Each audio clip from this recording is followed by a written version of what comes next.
Idubraza, le podcast avec... Bonjour les amis, aujourd'hui nous avons un invité trop cool, César Balthazar Obombi. Et il vient de sortir un nouveau livre plein de beaux poèmes. Le titre est « Des mots, de l'amour et des larmes ».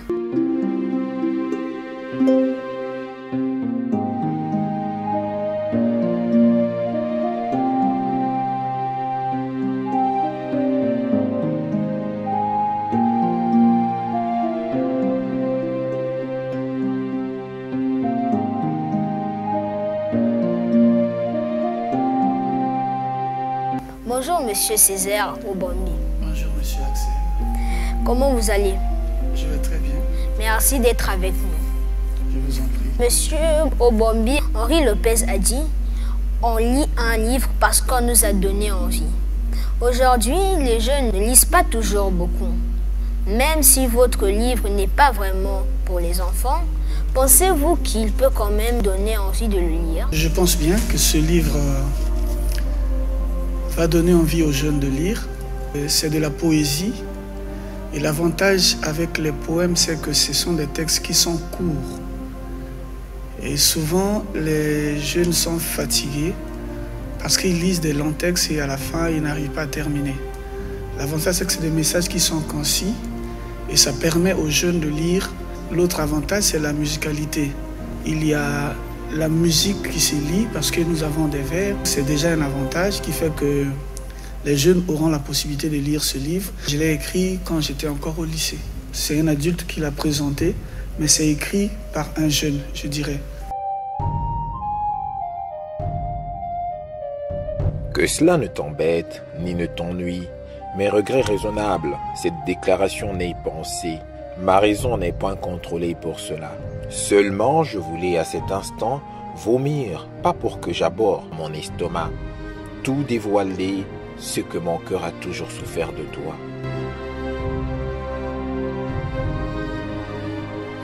Quand vous avez écrit votre livre, précisément vous l'avez fait à quel âge? J'avais 19 ans, 20 ans. Comment vos poèmes peuvent-ils nous aider à aimer les histoires et les mots? Je vais vous laisser lire un poème, la page 66, si vous pouvez faire la lecture. L'arme la plus absolue, elle pénètre partout, elle éclaire pour tout, inutile de les voler. Elle est cet oiseau qui a volé dans l'air et a vu partout. Mélangé à l'eau, l'huile n'est pas en dessous. La lumière ne peut que dissiper les ténèbres. La vérité ne peut que dominer le mensonge. Elle a fini par vaincre. Elle est l'ultime vainqueur. Jamais la vérité évitée. Elle et l'air ne peut être chassée. Dans ce livre, c'est aussi un appel aux jeunes à être véridiques. Déjà dans la famille avec leurs parents et aussi à l'école avec leurs moniteurs. Le fait que l'on étudie réellement, on n'est pas là à tricher, on est à avoir des notes qui nous reviennent de manière véridique. Il y a un autre thème qui est très important parce que dans ce livre, nous parlons aussi du viol. Il y a des jeunes enfants qui ont été violés et ça demande aux jeunes d'être éduqués sur le viol, de ne pas violer les amis, filles qu'ils ont à côté d'elles, à côté d'eux. Donc c'est en fait un appel, c'est une éducation aussi ce livre. Par la violation, les violateurs violassent l'amour, avec des viols pour le rendre violé. Avec la violence, les violateurs violentent les violettes, jusqu'à les violer. Le violeur qui viole, la violette, finit souvent dans le violent, où il n'entendra plus le son du violent, ni ne verra plus le violoniste. Vous m'avez dit que quand vous avez commencé à écrire votre livre, vous étiez encore au lycée, n'est-ce pas? C'est ça. C'est trop bien parce que moi, personnellement, j'ai commencé à écrire un livre, mais jusque-là, j'ai plus l'inspiration. Je vais vous montrer ce cahier. Je pense que c'est un ancien cahier, très ancien. Mais c'est dans ce cahier-là que j'écrivais. Certains poèmes qui se retrouvent aujourd'hui dans ce recueil ont été gravés dans ces cahiers. J'en ai plein, beaucoup de cahiers. Il y avait des cahiers, quand je lisais un livre et que j'avais des nouveaux mots, j'écrivais. Je mettais aussi l'explication. Quand je lisais un texte, j'avais une citation, je notais à côté. Donc, chaque fois que vous écrivez, chaque fois que vous lisez, pensez à mettre de côté et gardez précieusement ces cahiers. À notre époque, nous avions ce qu'on appelait les cahiers... il y avait la sorte de cahiers que nous, on écrivait quelque part. Donc, chaque fois qu'il y avait une idée, on mettait à côté. Quand on allait à la bibliothèque, on écrivait, on lisait, on mettait à côté. Donc, vous, si vous pensez que vous avez écrit, que vous êtes arrêté, rélisez ce que vous avez écrit et ça vous donnera l'inspiration de continuer. D'accord, merci pour votre réponse. Je vais essayer ça. Comme l'océan des neiges radieuses est au levant pour éclairer la journée, après une longue nuit obscure, comme ton portrait pétillant réverbère ma journée, comme les ombres de la nuit embellissent le firmament, comme ton image phénoménale fleurit mes pensées, comme une tache indélébile reste à l'habit, comme tu as ancré mon esprit de ta représentation, comme tu es magique, tout auréolé de mystère, comme l'héroïne du conte de fées, comme mon esprit s'élargit par ton amour, cela ne laisse à la porte de vertige.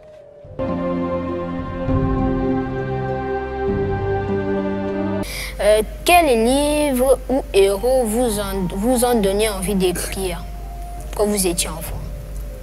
Quand j'étais enfant, je n'ai pas commencé par un héros ou bien quelqu'un qui a écrit quelque part, mais j'ai été poussé par ma mère à écrire pour ma grand-mère. Donc, très jeune, ma maman, qui ne sait pas lire, qui ne sait pas écrire, elle me demandait d'écrire à sa mère qui était au village. Et elle me le disait en patois, en langue maternelle, et je transcrivais en français. Et de l'autre côté aussi, il y avait quelqu'un qui venait lire pour la grand-mère. Et donc, au fur et à mesure que j'écrivais, il y avait des moments où mon père aussi, je partais vers mon père pour corriger. Et c'est ce qui m'a donné d'abord envie d'écrire. Quand j'ai commencé avec les livres, je dirais ceux qui m'ont emmené beaucoup plus à l'écriture. Pour la poésie, je dirais que c'était Verlaine. J'aimais beaucoup lire les livres de Verlaine. Verlaine, cet homme complexe, ambigu et torturé, a offert à la poésie une tonalité, une musicalité inédite, ponctuée d'harmonie et de dissonance, à l'image de sa propre existence. Ses recueils comme Poèmes saturniens, Les fêtes galantes, La bonne chanson, les romances sans parole, Sagesse, Les poètes maudits, Amour, ouvrent un univers impalpable, souvent mélancolique, dans lequel l'insaisissable devient éternité pour le lecteur. Il pleure sans raison dans ce cœur qui écœure. Quoi, nulle trahison. Ce deuil est sans raison, c'est bien la pire peine de ne savoir pourquoi, sans amour et sans haine, mon cœur a tant de peine. Et il y avait un écrivain aussi que je lisais beaucoup, Ngungi wa Thiong'o. Il y a des écrivains congolais que je lisais aussi beaucoup. Par exemple, Tikaya Utamsi. Je suivais beaucoup la radio, je suivais beaucoup les émissions. Et même les émissions de télé. À notre époque, il y avait une émission de télé qui s'appelait Autopsie, qui était consacrée à la poésie. Donc tout ça faisait un bagage qui me permettrait à aimer la lecture et puis à aimer écrire. Donc tout ce que vous avez suivi vous a aidé à mettre les histoires et les poèmes que vous avez mis dans votre livre. C'est bien cela. Ah, intéressant.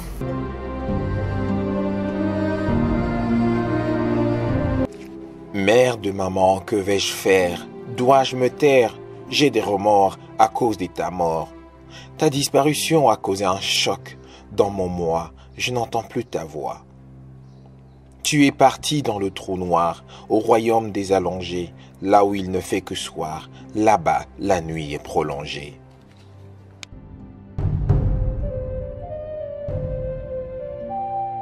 Votre histoire, c'est comme un rêve devenu vrai? Oui, je le dirais, c'est un rêve qui est devenu réalité, comme vous le dites.